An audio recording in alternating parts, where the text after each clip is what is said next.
તો guys finally આપણે પોન્યા તૈયાર થઈ જશે. જો તમે બાકી ગરમા ગરમ. તો ગાઈઝ આજે તો મારી મમ્મી બનાવે છે પોન્યા, મસાલા પોન્યા બનાવે છે અને એક બાજુ માર સા બની રહી છે. ભોણીઓ બધા રાહ જોઈ રહેશે સા ક્યારે બને. ઘણો દાડો પછી મમ્મી બનાવે છે પોન્યો, એટલે આ પોન્યો મને ક્યારે ખાતા કઈ ખાસ ખ્યાલ નહીં. ઈતર સિસ્ટર હવે નાવાની તૈયારી કરે છે અને જમવાનું બધું એમ ન્યુ પર છે. આજે તો માર મસ્ત સા પીને ઊંઘી જવું છે, કેમ કે દુઃખ હશે ગાઈઝ. તો ગાઈઝ ફાઇનલી અમારા પોન્યો બની જશે. હેકવાનું કામ ચાલી રહ્યું છે. જોવો તમે ગાયનું ગોબર હળગાઈ તું પછી એની ઉપર હેકવાનું કામ ચાલી રહ્યું છે. હજી તો હેકાવાનું ચાલુ જ છે. વાહ ગાઈ વાહ.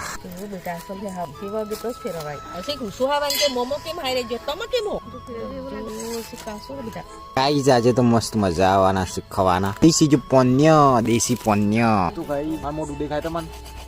ઉભરો ઉભરો.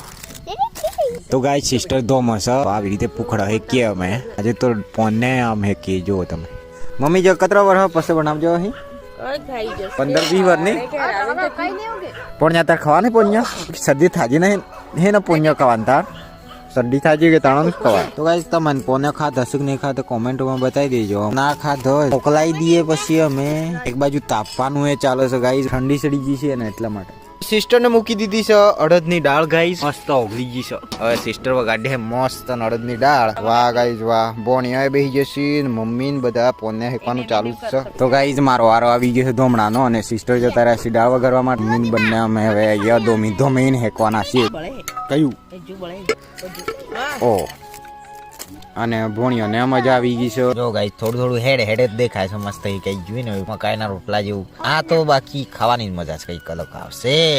ઓહો હા ઉપરથી પોના બધા હટાવે છે ધેમાં ધેમાં કરીને. હવે મકાઈના રોટલા જેવું થઈ ગયું છે ગાઈસ. ઉપરના પોના છે ને અમને ખોખરાન પોના રાખે. જો ગાઈસ ધીસ ઇઝ પોન્યો ગાઈસ.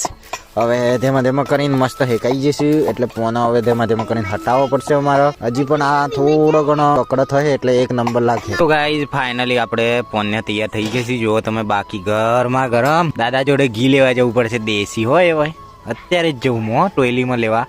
ચાલો ગાઈઝ ફાઇનલી આપણે પોન્યા રેડી થઈ ગયા છે. તમને હું બતાવું. બાકી પરતમાં ગોઠવી દીધા છે મસ્ત. જો તમે હવે તો ગાઈઝ સિસ્ટર ને દાળ વગાડી દીધી છે. તો ગાઈઝ ફાઇનલી આપણે અડદની દાળ બનીને રેડી છે.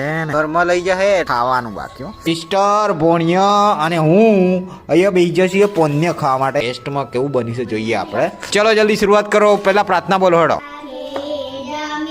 ગાઈઝ એક બાજુ પ્રાર્થના બોલાય છે અને અહીંયા એક બાજુ ખાવા માટે તૈયારી ચાલી રહી છે. બરાબર જો દેશી ઘરનું ઘી છે. બરાબર દાદાને આપ્યું છે. ચલો ગાઈઝ ખાવાનું ચાલુ કરીએ. શરૂ કરો.